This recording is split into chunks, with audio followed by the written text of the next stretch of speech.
கர்த்தருடைய பரிசுத்த நாமம் மகிமைப்படுவதாக. எனக்கு அருமையான கர்த்தருடைய பிள்ளைகளே, ஒரு தாயானவள் தன் பிள்ளையை 10 மாதங்கள் சுமக்கிறது போல இந்த 10வது மாதம் இம்மட்டும் ஆண்டவர் நம்மளை சுமந்து கொண்டு வந்திருக்கிறார். இந்த அக்டோபர் மாதம் இந்த 1ஆம் தேதியில் கூட உங்கள் அனைவரையும் பார்க்க உங்களுக்கான தீர்க்க தரிசனமான வார்த்தை, நல்ல ஒரு வாக்கு தத்தத்தை கொண்டு வர கர்த்தர் கிருபை தந்ததை நினைத்து நான் கர்த்தரை துதிக்கிறேன், ஆண்டவரை மகிமைப்படுத்துகிறேன். இந்த மாதத்திலும் கர்த்தர் உங்களுக்கு தருகிற ஒரு வார்த்தை மத்தேயு 18ஆம் அதிகாரம் 19வது வசனம். அல்லாமலும் உங்களில் 2 பேர் தாங்கள் வேண்டிக் கொள்ளப் போகிற எந்த காரியத்தை குறித்தாகிலும் பூமியில் ஒருமனப்பட்டிருந்தால் பரலோகத்தில் இருக்கிற என் பிதாவினால் அது அவர்களுக்கு உண்டாகும் என்று உங்களுக்கு சொல்கிறேன். ஜெபிப்போம். வானத்தையும் பூமியையும் உண்டாக்குன சர்வ வல்லமையுள்ள தெய்வமே, அன்பு தகப்பனே, இந்த வார்த்தையை அபிஷேகித்து தாரும். இந்த வார்த்தையை எங்கெல்லாம் உட்கார்ந்து கேட்கிறார்களோ கேட்கிற பிள்ளைகள் வார்த்தையின் ஆசீர்வாதமும் வாக்குத்தத்தத்தின் ஆசீர்வாதமும் இந்த மாதத்தில் பெற்று அனுபவிக்க கர்த்தர் வார்த்தையை அபிஷேகித்து தருவதற்காக நன்றி. இயேசுவின் நாமத்தில் பிதாவே.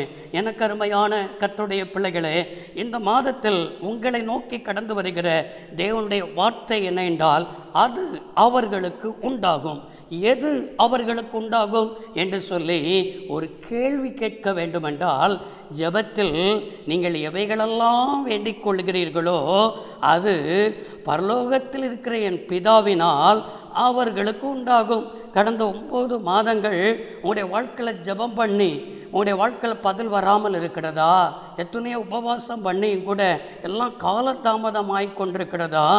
இந்த மாதத்தில் நீங்கள் ஜெபித்து கொண்டிருக்கிற காரியத்தில் ஒரு அற்புதத்தை நான் செய்வேன் என்று சொல்லி கர்த்தர் உன்னை பார்த்து தான், உன் குடும்பத்தை பார்த்து தான், உன் தனிப்பட்ட நிலைமைக்குத்தான் நான் நீ ஜெபித்து கொண்டிருக்கிற காரியத்தில் உனக்கு ஒரு காரியம் நடக்கும், ஒரு அற்புதம் நடக்கும் என்பதாக என் தெய்வம் பேசிக் கொண்டிருக்கிறார். எனக்கு அருமையானவர்களே, அங்கே அழகாய் கர்த்தர் சொல்கிறார், அது அவர்களுக்கு உண்டாகும். வேண்டிக் கொள்ளுகிற காரியம் உண்டாகும். வேண்டிக் கொண்டிருக்கிற காரியத்தில் அற்புதம் நடக்கும். வேண்டிக் கொண்டிருக்கிற காரியம் நடக்காமல் தடைபட்டு போய் என் பிள்ளை சோர்ந்து போய் இருக்கிறது, என் பிள்ளை எதிர்பார்ப்போடு கூட இருக்கிறது, நான் செய்வேன் சொல்லி என் பிள்ளை ஒரு நம்பிக்கையோடு இருக்கிறது, நான் என் பிள்ளைக்கு இந்த மாதத்தில் அற்புதம் செய்வேன், என் பிள்ளையின் ஜெபத்திற்கு நான் பதிலை தந்து நான் உன்னை சந்தோஷப்படுத்துவேன், நான் உன்னை திருப்திப்படுத்துவேன் என்பதாக என் தெய்வம் இந்த வேளையிலும் கூட கர்த்தர் பேசிக் கொண்டிருக்கிறார். அப்படி என்றால் எல்லா ஆசீர்வாதமும் எல்லா வாக்கு தத்தமும் நிபந்தனையின் கீழ்தான் இருக்கிறது என்பதை விளங்கிக் கொள்ளுங்கள். இந்த பிரசங்கத்தின் தலைப்பு என்ன தலைப்பு என்றால், நீ வேண்டிக் கொள்வதெல்லாம் உனக்கு உண்டாகும். இங்கே என் பிதாவினால் அது அவர்களுக்கு உண்டாகும் என்றால், நீ வேண்டிக் கொள்வதெல்லாம் உனக்கு உண்டாகணும்னா ஆண்டவர் எப்பொழுது நம்ம வேண்டிக் கொள்வது, நம்ம எப்படிப்பட்டவர்களாக இருந்தால் நம்ம வேண்டிக் கொள்வது நமக்கு உண்டாகும் என்றால், அதே வசனத்தில் வாசிக்கிறோம். மத்தேயு 18ஆம் அதிகாரம் 19வது வசனத்தில் வாசிக்கிறோம், உங்களில் 2 பேர் தாங்கள் வேண்டிக் கொள்ளப் போகிற எந்த காரியத்தை குறித்தாகிலும் பூமியில் ஒருமனப்பட்டிருந்தால்.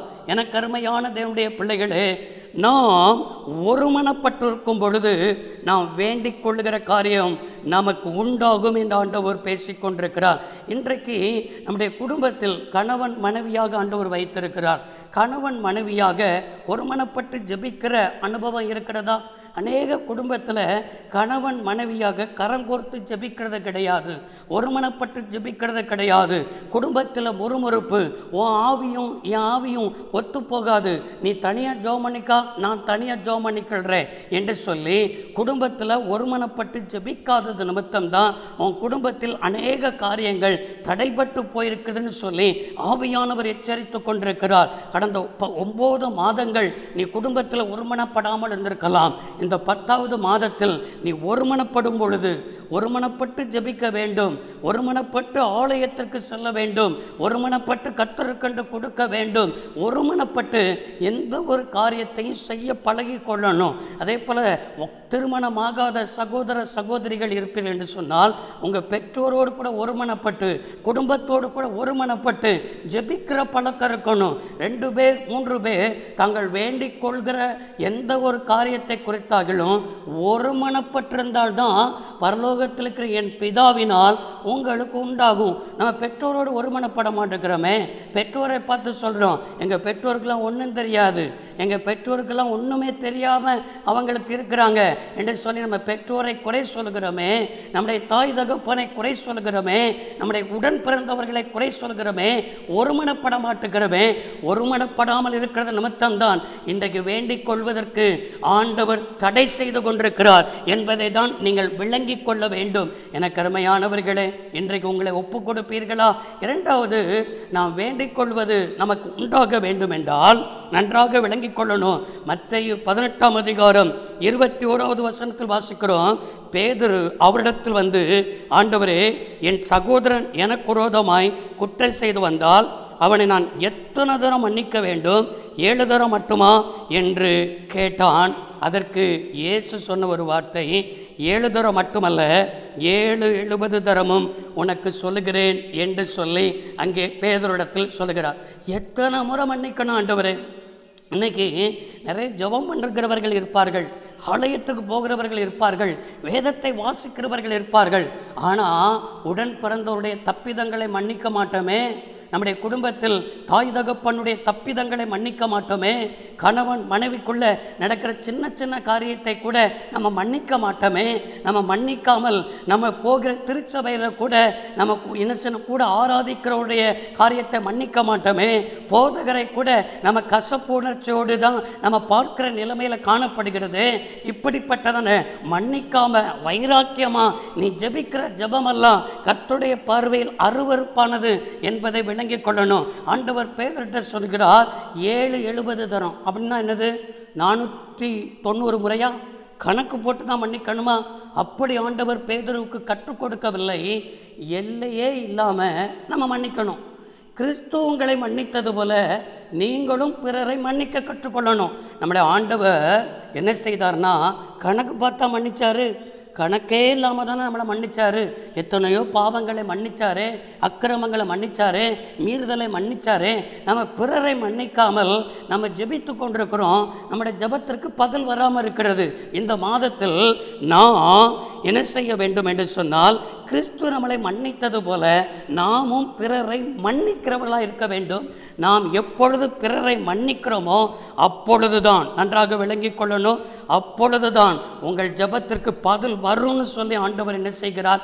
இன்றைக்கு பேசி கொண்டிருக்கிறார். எனக்கு அருமையானவர்களே, உங்களை ஒப்பு கொடுப்பீர்களா? ஆண்டவரே, நானும் பிறரை மன்னிக்கிற அந்த இருதயத்தை எனக்கு தாரும் என்று சொல்லி கேளுங்கள். நிச்சயமாய் சொல்கிறேன், உங்களுடைய ஜெபத்திற்கு அது உங்களுக்கு உண்டாகும். ஆமென். மூன்றாவது, எனக்கு அருமையான கர்த்தருடைய பிள்ளைகளே, மத்தேயு எழுதின சுவிசேஷ புத்தகம் 18ஆம் அதிகாரம் 20வது வசனத்தில் வாசிக்கிறோம், 2 பேர் 3 பேர் தாங்கள் வேண்டிக் கொள்ளுகிற காரியத்தில் நம்ம கிறிஸ்து இயேசுவின் நாமத்தினாலே நாம் கூடி வரும் பொழுது அவர்கள் நடுவில் நான் இருப்பேன் என்று சொல்லியிருக்கிறார். அவருடைய நாமத்தினாலே நம்ம கூடி வரும் பொழுது, இன்றைக்கும் நம்ம என்னென்னதற்கெல்லாமோ கூடுவோம். கிராமத்தில் பாருங்கள், பஞ்சாயத்துக்கு கூடுறாங்க, குழுவுக்கு கூடுறாங்க, அது மாத்திரமல்ல சொந்த பந்தங்கள் கூடுறாங்க. இப்படிலாம் 2 பேர் 3 பேர் ஏன்னா ஒரு குறிப்பிட்ட கூட்டமாய் கூடுகிற கூட்டங்களெல்லாம் உண்டு. அவர்கள் மத்தியிலெல்லாம் இயேசுநாதர் வருவாரா? அப்படி அல்ல. இயேசுவின் நாமத்தில் சொல்லுங்க, நம்ம இயேசுவின் நாமத்தில் எந்த இடத்துலலாம் கூடி வந்து ஒருமனப்பட்டு அவரை நோக்கி ஸ்தோத்திரம் பண்ணி அவரை நோக்கி நம்ம துதிக்கிறோமோ, அவருக்காக நம்ம காத்திருக்கிறோமோ, அந்த இடத்தில் இயேசு வந்து உங்களை ஆசீர்வதிக்கிறவராக இருக்கிறார். ஏனென்று சொன்னால் வேதத்தில் வாசிக்கிறோம், யாத்ராகமத்தின் புஸ்தகத்தில் என் நாமம் பிரஸ்தாபிக்கப்படுகிற எந்த ஸ்தலத்திலும் நான் இறங்கி வந்து உங்களை ஆசீர்வதிப்பேன் என்று சொன்னாரே. அவருடைய நாமத்தை நாம் உயர்த்தும் பொழுது, அப்படி என்றால் இயேசுவின் நாமத்தினாலே நாம் கூடும்போது உங்களுக்கு வேண்டிக் கொள்ளுகிற காரியமெல்லாம் உங்களுக்கு உண்டாகும். என் நாமத்தினாலே எதை கேட்டாலும் அதை நான் தருவேன் என்று சொன்னவர், அந்த நாமத்தில் வல்லமை இருக்கிறது, அந்த நாமத்தில் அற்புதம் இருக்கிறது. இயேசு என்று சொல்லி பாருங்கள், நிச்சயமாய் அற்புதத்தை பெற்றுக்கொள்வீர்கள். பிலிப்பியர் 2ஆம் அதிகாரம் 10-11 வாசிக்கிறோம், இயேசுவின் நாமத்தினாலே வானத்தோர் பூதலத்தோர் பூமியின் கீழாருடையவர்கள் முழங்கால் யாவும் முடங்கும்படிக்கு பிதாவாகிய தேவனுக்கு மகிமையுண்டாக இயேசு கிறிஸ்துவை கர்த்தர் என்ற நாவுகள் அறிக்கையிடும்படிக்கு எல்லா நாமத்திலும் மேலான நாமத்தை அவருக்கு தந்தருளினார். இன்றைக்கு எத்தனையோ நாமங்கள், எத்தனையோ ராஜாக்கள், எத்தனையோ மனிதர்கள் இன்றைக்கு இந்த பூமியில் பிறந்து இருந்திருக்கிறார்கள். ஆனால் இயேசு இந்த பூமியில் பிறந்தார். அவர் எல்லா நாமத்திலும் மேலான நாமம் உடையவராய், அந்த நாமம் கர்த்தர் என்கிற நாமம் உடையவராய் அவர் உயர்த்தப்பட்டார். அந்த நாமத்தை சொல்லணும். இன்னைக்கு இயேசுவை விட்டுட்டு நம்ம பிசாசுக்கு தான் அதிகமாக என்ன செய்கிறோம்? சாத்தான் பண்ணிட்டான், பிசாசு பண்ணிட்டான், பிசாசு பண்ணிட்டான்னு சொல்லி ஒரு நாளைக்கு இயேசு என்கிற பெயரை உச்சரிப்பதை விட சாத்தானை தான் அதிகமாக உச்சரித்து கொண்டிருக்கிறோம், பிசாசு தான் அதிகமாக உச்சரித்து கொண்டிருக்கிறோம். அவன் நாமத்தை நம்ம உச்சரிக்க வேண்டிய அவசியமில்லை. இயேசுவை உச்சரித்து பாருங்கள், இயேசுவை உயர்த்து பாருங்கள், இயேசுவை கூப்பிட்டு பாருங்கள், இயேசுவை அழைத்து பாருங்கள், இயேசுவை மகிமைப்படுத்தி பாருங்கள். அவருடைய நாமத்தில் வீட்டில் கூடி ஜெபம் பண்ணுங்கள். ஆலயத்தில் போய் சிறு சிறு குழுக்களாய் கூடி ஜெபம் பண்ணுங்கள். இந்த நாட்களில் அதிகமாய் அந்த நாமத்திற்காக காத்திருங்கள். அந்த நாமத்தில் வல்லமை உண்டு, அந்த நாமத்தில் அற்புதம் உண்டு. நீங்கள் வேண்டிக் கொள்வதெல்லாம் இந்த மாதம் பிதாவினால் உங்களுக்கு உண்டாகும் சொன்னவர் அந்த வார்த்தையின்படியே, அருமையான வாக்குத்தத்தம், அது உங்களுக்கு உண்டாகும். அந்த வார்த்தையின்படியே உங்களுக்கு ஆண்டவர் அற்புதம் செய்வார். அப்படி என்றால் நீங்கள் உங்களுடைய வாழ்க்கையில் உங்களுக்கு வேண்டிக் கொள்வதெல்லாம் உண்டாக வேண்டுமென்றால் நீங்கள் செய்ய வேண்டியதெல்லாம் ஒருமனப்பட்டு கூடி என்ன செய்யுங்கள்? ஜெபியுங்கள். உங்களுக்கு அற்புதங்களை ஆண்டவர் செய்வார். ஆண்டவருடைய நாமத்தினாலே பிறரை மனப்பூர்வமாய் மன்னித்து ஜெபியுங்கள், மனப்பூர்வமாய் மன்னியுங்கள். நீங்கள் கேட்டுக்கொள்வதெல்லாம் உண்டாகும். அவருடைய நாமத்தினாலே நீங்கள் கூடி ஜெபியுங்கள். அந்த நாமத்திற்காக சாட்சியாய் வாழுங்கள். நிச்சயமாய் நீங்கள் கேட்டுக்கொள்வதெல்லாம் உண்டாகும். இந்த வார்த்தையின்படியே இந்த அக்டோபர் மாதத்தில் உங்களுக்கு பதில் வருகிற மாதம், ஜெபத்தை கேட்கிற மாதம், வேண்டுதலுக்கு பதில் தருகிற மாதம். சோர்ந்து போகாதீர்கள். இந்த வார்த்தையை பிடித்துக் கொள்ளுங்கள். மத்தேயு 18:19 வசனத்தை பிடித்து கொண்டு ஜெபியுங்கள். வார்த்தையில் அற்புதத்தை செய்வார். வானத்தையும் பூமி உண்டாக்கின சர்வ வல்லமையுள்ள தெய்வமே, இந்த வார்த்தையை அபிஷேகித்து தந்ததுக்காய் ஸ்தோத்திரம். இந்த வார்த்தையின்படியே இந்த மாதம் ஆண்டவர் நம்முடைய பிள்ளைகள் கேட்டுக்கொள்ளுகிறது எதுவோ அது பிதாவினால் உண்டாகும் என்று சொன்ன வார்த்தையின்படியே நம்முடைய பிள்ளைகளுக்கு எல்லாம் ஆண்டவரை உண்டாவதற்காய் ஸ்தோத்திரம், நடப்பதற்காய் ஸ்தோத்திரம், ஆசீர்வாதத்தின் வாய்க்கால்கள் திறக்கப்படுவதற்காய் ஸ்தோத்திரம். வாழ்ந்திருக்கட்டும், சுகித்திருக்கட்டும், வியாதிகளுக்கு விளக்கும், விக்கனங்களுக்கு விளக்கும், விபத்துக்கு விளக்கும். இந்த மாதம் மீதமும் மிச்சமும் எடுக்க உதவி செய்யட்டும் என்று பிதா குமாரன் பரிசுத்தாவின் நாமத்தில் வாழ்த்துகிறேன், ஆசீர்வதிக்கிறேன். இயேசு ரட்சகன் நாமத்தில் பிதாவே, ஆமென். கர்த்தர் உங்களை ஆசீர்வதிப்பாராக. God bless you all.